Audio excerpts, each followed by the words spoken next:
ओम वंदे गौ मातरम। मित्रों, यह खाओ स्वस्थ रहो परफेक्ट डाइट प्लान से प्रभाव सबका स्वागत करते हैं। मित्रों, आज हम इस चैनल का जो नाम है यह खाओ स्वस्थ रहो, उसी विषय पे मूल विषय पे बात करने जा रहे हैं। हमारा भोजन यानी कि माय डाइट, हमारी डाइट क्या होनी चाहिए।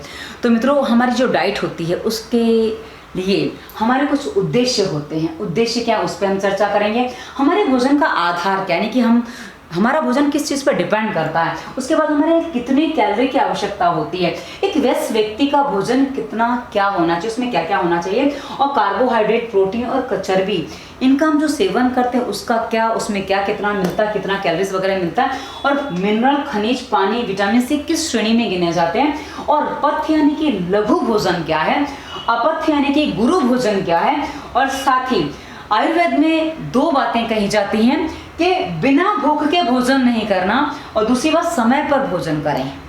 जी हाँ, दोनों ही बातों के अपने महत्व हैं और इन दोनों को ही आपको साधना होता है, उन्हीं के अनुसार आपको चलना होता है। और साथ ही हमारे भोजन कितनी बार करना चाहिए और कितनी मात्रा में करना चाहिए, और हमारी भोजन का समय क्या होना चाहिए, ये सब विषयों पर हम चर्चा करेंगे और हम विस्तार से चर्चा करेंगे ताकि आपको सारी बातें स्पष्ट हो। और इस वीडियो को पूरा देखने के बाद यदि आपके मन में और भी कोई प्रश्न आते हैं तो आप टिप्पणी वीडियो पर करिएगा ताकि हम आपको जल्दी उत्तर दे सकें।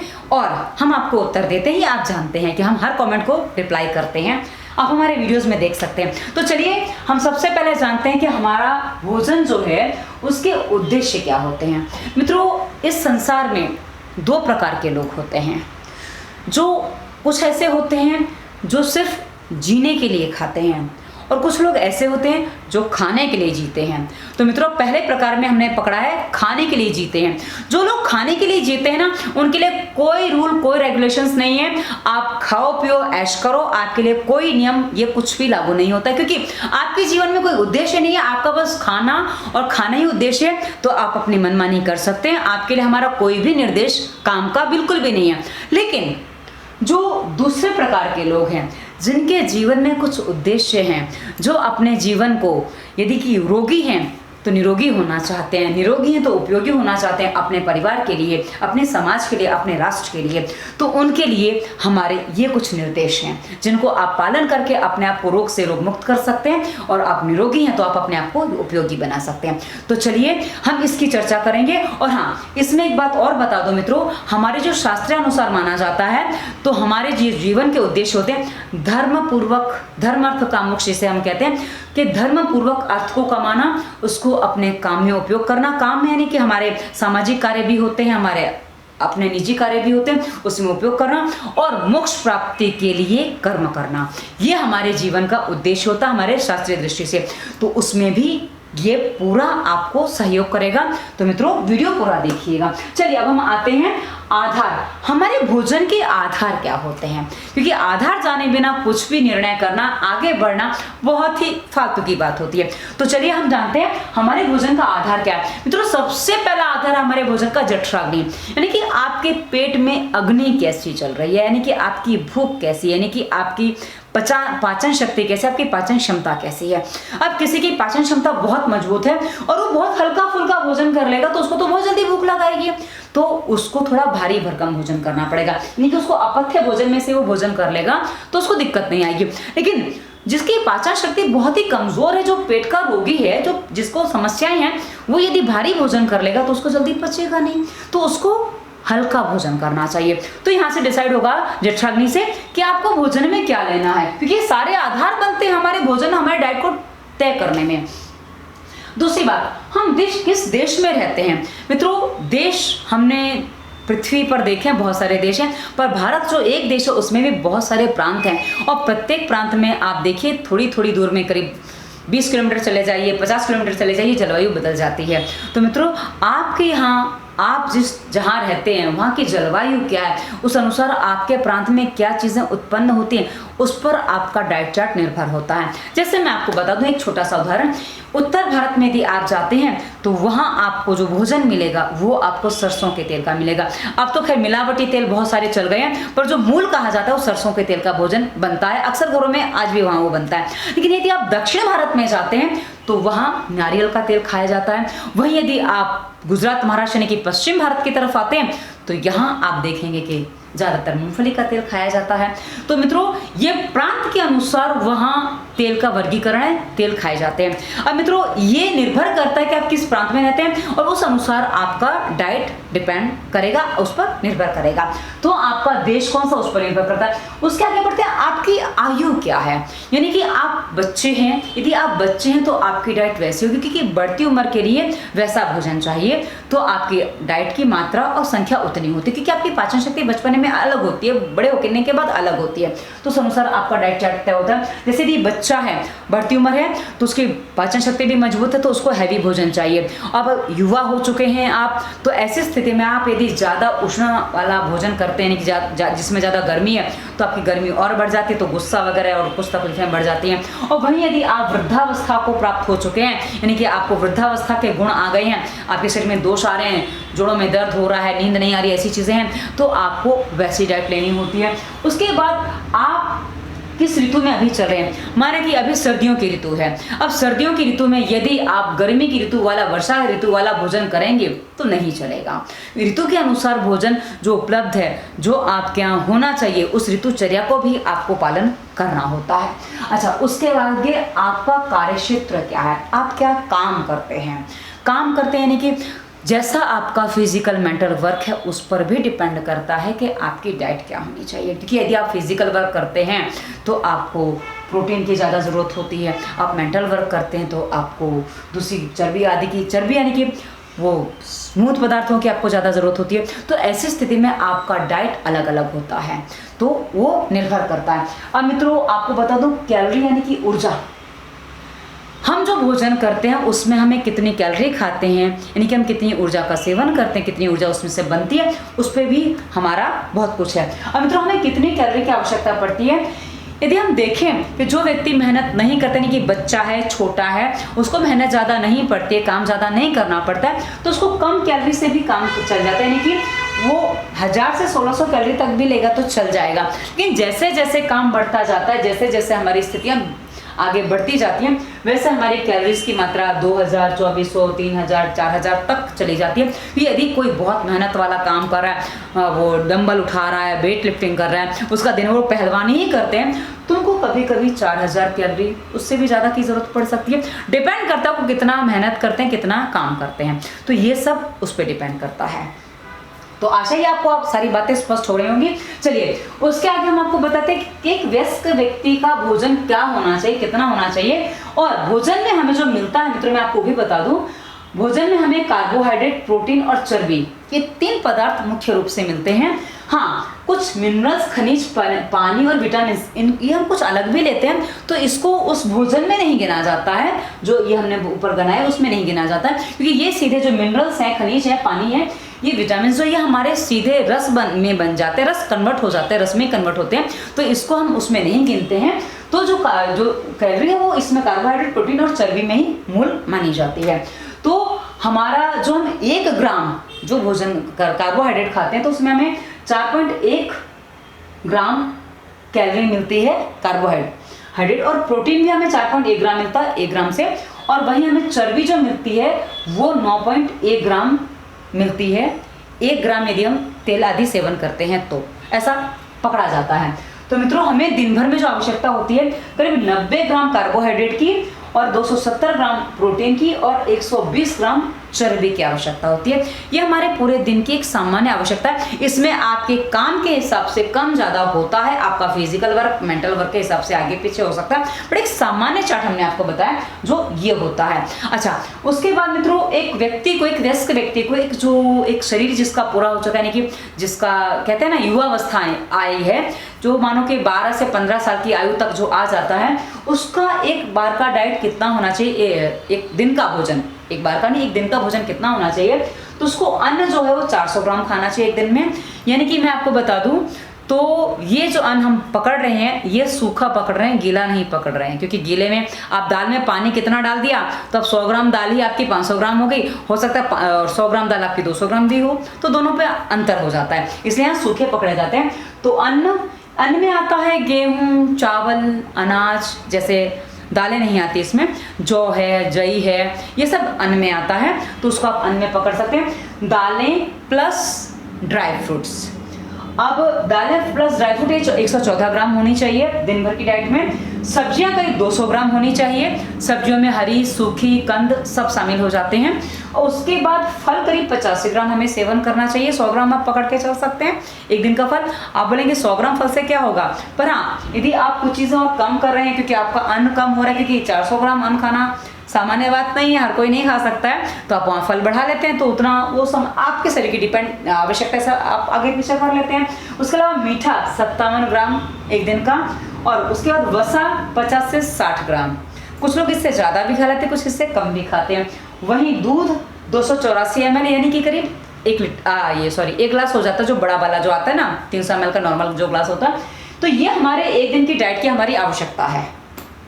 अब मित्रों, इसमें इंटरनली चेंज होता है, आप कैसे चेंज करते हैं, आप फिजिकल वर्क, आप मेंटल वर्क के हिसाब से चेंज कर सकते हैं। अब जैसे दालें हमने पकड़ी हैं, अब यदि आप मेंटल वर्क ज़्यादा करते हैं तो आप यहाँ दालों में अखरोट है, बादाम है, आप ऐसी पोषक चीज़ें जो आपके दिमाग को विकसित करें उनका सेवन कर सकते हैं। और जो फिजिकल वर्क ज़्यादा करते हैं वो दालें, अनाज, उनका सेवन ज़्यादा कर सकते हैं। तो यहाँ आपको बैलेंस बन जाता है। और वहीं यदि आप फिजिकल वर्क ज़्यादा करते हो सकता है आपका वसा की मात्रा और ज़्यादा बढ़ जाए, क्योंकि आप पचा सकते हैं, पर यदि फिजिकल वर्क आपका कम है तो आपकी वसा की मात्रा कम हो जाए।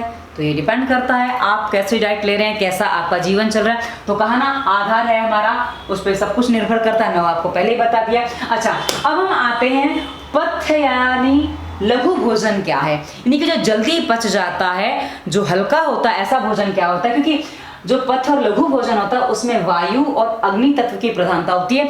वायु तत्व के कारण ये हल्का होता है और अग्नि तत्व के कारण ये जल्दी पचने वाला होता है। पर ये अग्नि तत्व होने के बाद भी ये बॉडी को हीट नहीं देता, यानी कि गर्मी नहीं बढ़ाता है, ये पच जल्दी जाता है और ये हमारे शरीर को पोषण सही मात्रा में सही तरीके से जल्दी दे पाता है। तो ऐसे भोजन क्या क्या है मित्रों, ऐसे भोजन में आता है मूंग।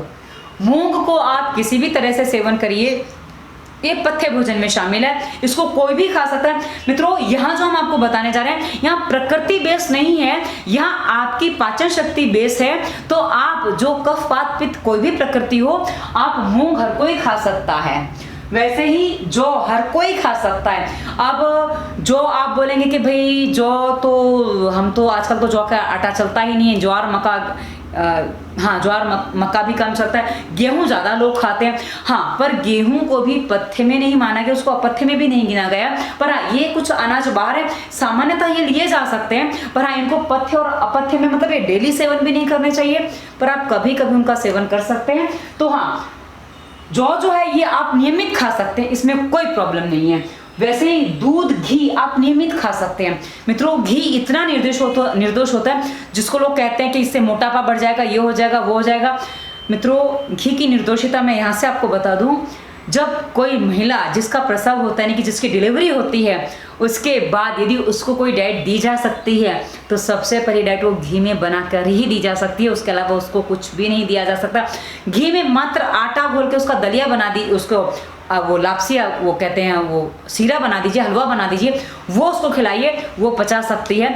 मतलब घी इतना हल्का होता है पचने में। और घी यानी कि आयुर्वेद में जब भी घी कहा जाता है तो गाय का घी का ही उसको माना जाता है, गाय का घी उसको माना जाता है। तो वो घी आप खा सकते हैं। घी पचने में बहुत हल्का होता है, बिल्कुल भी गुरु नहीं होता।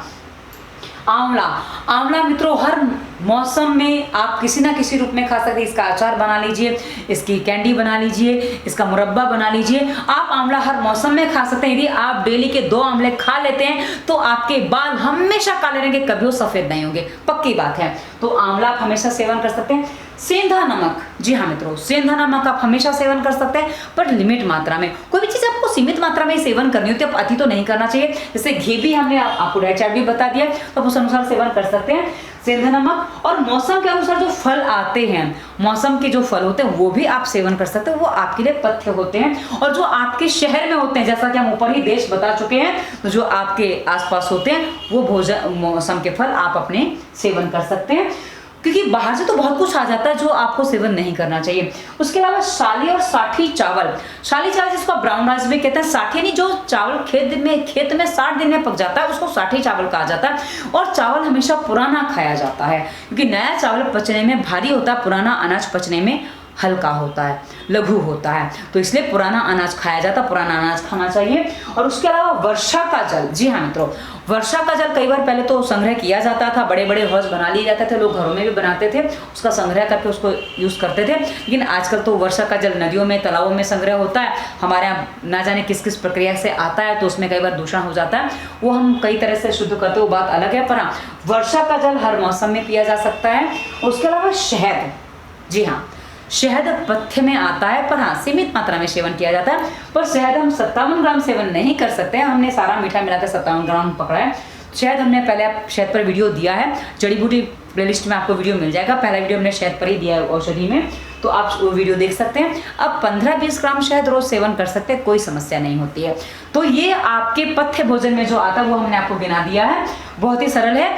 और अपथ्य भोजन क्या क्या है, यानी कि जो पचने में भारी भोजन है वो क्या क्या है, अब हम आपको भी बता दें। पचने में गुरु है ऐसा भोजन है सूखी सब्जियां।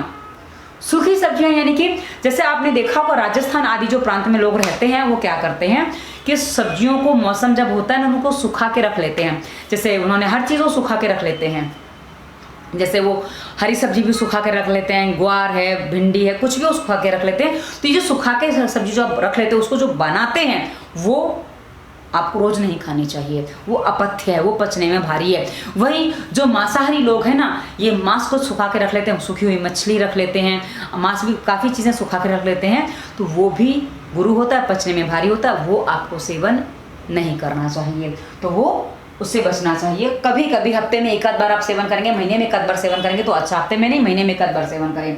उसके अलावा छेना, हमने कहा दूध पथ्य में आता है पर छेना अपथ्य में आता है, क्योंकि छेना पचने में भारी होता है। अब छेना आप उसे पनीर के नाम से जानते हैं। छेने के खाली गुलाब जामुन नहीं होते हैं, छेना एक पदार्थ है जो दूध को फाड़ के बनता है, उसे छेना कहते हैं। रसगुल्ले बनते हैं वो अलग बात है, उसके बहुत सारे पदार्थ हम बनाते हैं जिसे हम पनीर के नाम से जानते हैं। तो पनीर जो है वो अपथ्य में आता है। वही खोया, खोया यानी कि दूध को आटा के गरम कर करके और उसको गाढ़ा करके पीना, रबड़ी बना के खाना, खोया बनाना, खुरचन के पेड़े खाना, मथुरा के जो पेड़े ना वो खुरचन के पेड़े कहे जाते हैं। तो ये जो सब है ये पचने में गुरु होता है। अब आपको बता दूं, पर हमारे यहाँ जो प्रसाद बनता है, जो मंदिरों में अक्सर प्रसाद बनता है, जो हमारे वैष्णव जन जो प्रसाद बनाते हैं वो अक्सर ऐसी चीज़ों का बनाते हैं जिसमें पीठी होती है और मैदा होती है, आटा भी मोटा पिसा हुआ होता है, पर हाँ उसमें पीठी बनती है यानी कि पाक बनाते हैं, और साथ ही खोया आदि होता है। तो ये सब पचने में भारी होता है, भले आप प्रसाद के रूप में लेते हैं, हाँ थोड़ी मात्रा में सेवन किया तो दिक्कत नहीं, पर आप पेट भर के उसको नहीं ले सकते, ज़्यादा नहीं ले सकते। अच्छा, तो वो होता है। उसके बाद दही, हाँ मित्रों, दही जो है आप छाछ रोज पी सकते हैं, कोई दिक्कत नहीं है। ताजी, रोज की ताजी सुबह की बनी हुई, बिना फ्रिज में रखी हुई, बिना केमिकल वाली छाछ आप रोज पी सकते हैं। मीठी छाछ आप, मीठी यानी कि सादा छाछ आप रोज पी सकते हैं, लेकिन दही आप रोज नहीं खा सकते। उड़द आप रोज नहीं खा सकते, उड़द पचने में भारी होता है। और दही जो है ना मित्रों, ये हमारे स्रोतों को, यानी कि हमारे जो शरीर के जो स्रोत होते हैं ना, जो हमारे टिश्यूज होते हैं उसको अवरोधित करता है, इसलिए दही रोज नहीं खाना चाहिए। इसको आयुर्वेद की भाषा में अभिसंधि कहा जाता है। अभिसंधि यानी कि जो हमारे स्रोतों को अवरोधित करता है उसको अभिसंधि कहते हैं, तो नहीं खाना चाहिए। वही जई, जई यानी कि ओट्स, आजकल ओट्स का बहुत चलन चला है, ओट्स की चीज़ें खाना बहुत प्रचलन में आ गया, पर मित्रों ओट्स भी आपको रोज नहीं सेवन करना चाहिए, ये आपके लिए हानिकारक है। और वही मैदे की चीज़ें, पीठी मैंने पहले ले लिया, चीनी, गुड़ यानी कि गन्ने से जो चीज़ें बनती है ना वो सारी अपथ्य में आती हैं, वो रोज नहीं खानी चाहिए, सीमित मात्रा में, थोड़ी मात्रा में खानी चाहिए, पर हाँ ज़्यादा नहीं खानी चाहिए। अब मित्रों एक बात और बता दूं, पथ्य भोजन है, पथ्य भोजन है, जल्दी पचने वाला भोजन है, पर वो भी आप पेट भरने की स्थिति तक खा सकते हैं, ओवर बिल्कुल नहीं खाना है। आपको जब कहते हैं ना कि हम भोजन करने बैठे हैं, खाना खा रहे हैं, एक इच्छा है खाऊं कि नहीं खाऊं, तो वहीं आपको भोजन अपना रोक देना चाहिए। उसके आगे जो भोजन आप खाते हैं वो आपके लिए नुकसानदेह हो जाता है। वैसे जो अपथ्य भोजन है ना मित्रों, ये तो आपको यदि रोज खाना है तो थोड़ा थोड़ा लीजिए, बहुत हल्की मात्रा में, जैसे कि एक चौथाई भी नहीं कहूँगी, उससे भी कम कहूँगी, कि जिससे आपका मन में थोड़ा शांति हो जाए, बस उतना खाइए, पर इसको चबाने में ज़्यादा समय लगाइए। यदि आप अपथ्य भोजन जो है वो कर रहे हैं तो इतना ध्यान रखिए, उसको जितने भोजन को फटाफट खाते हैं उसको धीरे धीरे चबाइए, ताकि आपकी जीवा को स्वाद मिल सके, और जीवा को स्वाद मिलेगा तो आपकी तृप्ति उसमें हो जाएगी। पर इसको अधिक मात्रा में सेवन कदापि ना करें, ये आपके भोजन, आपके पेट को गड़बड़ कर देगा। पर हाँ, यदि आपको जठराग्नि तीव्र है तो आप अपथ्य यानी कि गुरु भोजन करेंगे तो वो पचा लेगा, लेकिन यदि आपकी जठराग्नि मंद है तो आपको पथ्य भोजन ही करना चाहिए, वो भी सीमित मात्रा में। अति मात्रा में तो आपको कोई भी भोजन प्रयोग नहीं करना चाहिए। अब हम आधुनिक दृष्टि से कुछ चीजें और देख लेते हैं मित्रों। आधुनिक दृष्टि से जैसे देखा जाए तो फ्रिज की हर वस्तु जो फ्रिज में हम रख देते हैं वो हर चीज हमारे लिए अपथ्य होती है। जी हाँ, वो अपथ्य होती है, और ताज़ा बना हुआ भोजन हमारे लिए पथ्य होता है, जिसको हमने दोबारा गर्म नहीं किया, हम गुनगुने से गर्म भोजन कर रहे हैं, वो हमारे लिए पथ्य हो सकता है। पर कितनी मात्रा में, कहा ना, जो बनाया उसी मात्रा में, हमने निर्देश पहले ही दे दिए। अब भोजन का समय क्या होना चाहिए मित्रों? जैसा कि आपको हमने कई बार बताया है कि जो हमारी पेट की अग्नि है ये, तो अग्नि का संबंध सीधा सूर्य से होता है। यहाँ मेरे घर में हमारे यहाँ जो सूरज उगता है ये हमारी पूर्व दिशा है, तो इसलिए मेरा दिमाग वहीं चला गया, तो पूर्व से सूरज उगता है। तो जब तक हमारे आभा मंडल में यानी कि आकाश मंडल में सूरज है तब तक हमारी अग्नि रहती है, ऐसा कहा जाता है। तो जब आपका समय उसी अनुसार होना चाहिए कि सूर्योदय के बाद आप भोजन करें और सूर्यास्त से पहले आप भोजन कर लें, तो ये आपके भोजन का समय कहा जाता है, जो आप भोजन करते हैं उसका समय, अन्न आदि सेवन का समय। अब कितना डिसाइड करना है वो आप डिसाइड करेंगे, क्योंकि मैं वो आपके काम के हिसाब से आप डिसाइड करेंगे, आपको कैसे भूख लगती है उस हिसाब से आप डिसाइड करेंगे, वो मैं आपको नहीं बता सकती। पर हाँ, उसके अलावा संख्या कितनी होनी चाहिए। अब मित्रों मैं आपको बता दूं, कुछ लोग ऐसे होते हैं जो सुबह पहले चाय पीते हैं, उसके बाद नाश्ता करते हैं, उसके बाद दोपहर का खाना खाते हैं, शाम को 4 बजे उनको स्नैक्स चाहिए, उसके बाद शाम का भोजन करते हैं और रात को दूध भी पीते हैं, मतलब वो कुछ 6 बार खाते पीते हैं।